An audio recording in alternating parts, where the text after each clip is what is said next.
জনপ্রিয় নির্মাতা রায়হান রাফির নতুন সিনেমা আন্ধার ঘিরে দর্শকদের আগ্রহ যেন দিন দিন বেড়েই চলেছে। মুক্তির অপেক্ষায় থাকা সিনেমাটির একের পর এক চরিত্রের লুক প্রকাশ করে ইতোমধ্যেই চমক তৈরি করেছেন নির্মাতা। আন্ধার রায়হান রাফির নির্মিত প্রথম অতিপ্রাকৃত ঘরানার সিনেমা। রহস্য ও ভৌতিক আবহে নির্মিত এই সিনেমায় বিভিন্ন চরিত্রে অভিনয় করেছেন সিয়াম আহমেদ, চঞ্চল চৌধুরী, নাজিফা টুসি, আফসানা মিমি, ফারুক আহমেদ রেহান ও মোস্তফা মনোয়ার সহ আরও অনেকে।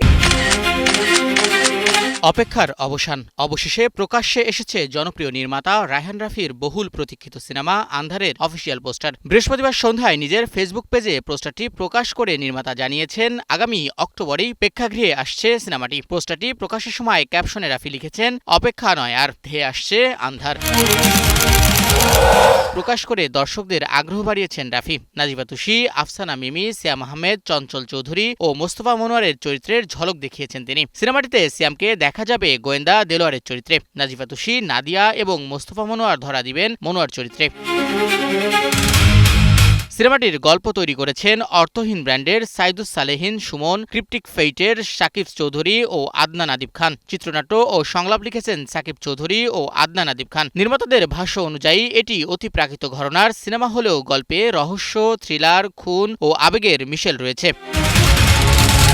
দেলোয়ার ও মনোয়ার জুটি নিয়েও রাফির আগের পোস্টে ছিল বিশেষ আগ্রহ। মনোয়ার চরিত্র নিয়ে তিনি লিখেছিলেন, চরিত্রটি প্রচণ্ড স্ট্রেট ফরওয়ার্ড, তবে মাঝে মধ্যে নিজের জগতে হারিয়ে যায়। দেলোয়ার ও মনোয়ারের সম্পর্ককে শার্লক হোমস, ডক্টর ওয়াটসন কিংবা ফেলুদা তোপসের সঙ্গে তুলনা করে রাফি বলেন, এই জুটি মনে করিয়ে দেয় হিরোর জার্নিতে আরেকজন হিরো থাকে অন্তরালে।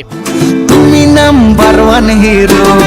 সিয়ামকে দেলোয়ার চরিত্রে নেওয়া প্রসঙ্গে রাফি লিখেছেন, আমি সবসময় চেষ্টা করি আমার ছবির নায়কদের আলাদা আলাদা মানুষ হিসেবে দাঁড় করাতে। পোড়ামন্টু, সুরঙ্গ, তুফান, তাণ্ডব, একটার নায়কের সঙ্গে আরেকটার কোনো মিল পাবেন না, কিন্তু এতদিনেও একেবারে ক্লাসিক হিরোইক চরিত্র নিয়ে কাজ করা হয়নি। আন্ধার আমাকে সেই সুযোগ দিয়েছে। সারাদিন গুরু যেন তোমার মতো চলি। রাফির ভাষ্য, বাংলাদেশের প্রেক্ষাপটে এমন একজন নায়ক যে শার্লক হোমস কিংবা ব্যাটম্যানের মতো অশুভ শক্তির বিরুদ্ধে ঝাঁপিয়ে পড়ে, যে মানুষের পাশে দাঁড়ায় শুধু এই কারণেই যে মানুষটা বিপদে, এর পেছনে তার কোনো ব্যক্তিগত লাভ নেই, কোনো প্রতিশোধ নেই। এই ধরনের চরিত্র আমাদের গল্পে খুব একটা দেখা যায় না। আন্ধার করতে গিয়ে মনে হয়েছে আমাদের এমন নায়ক খুব দরকার।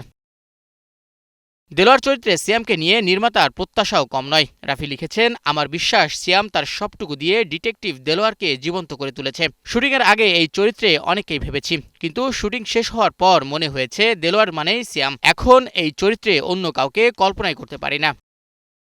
আন্ধার রায়হান রাফির নির্মাণে ক্যারিয়ারের প্রথম অতিপ্রাকৃত ঘরানার সিনেমা। প্রথম অফিসিয়াল পোস্টারে অক্টোবরে মুক্তির ঘোষণা আসায় এখন অপেক্ষা শুধু প্রেক্ষাগৃহে আন্ধার নামার। একের পর এক প্রকাশিত লুক ঘিরে তৈরি হওয়া রহস্যের পর এবার সিনেমাটির আনুষ্ঠানিক যাত্রা শুরু হলো। পোস্টার প্রকাশের মধ্য দিয়ে আন্ধার নিয়ে দর্শকদের কৌতূহল আরও বাড়ল। এখন দেখার অপেক্ষা পর্দায় রাফির এই অতিপ্রাকৃত গল্প কতটা নতুন অভিজ্ঞতা উপহার দেয়।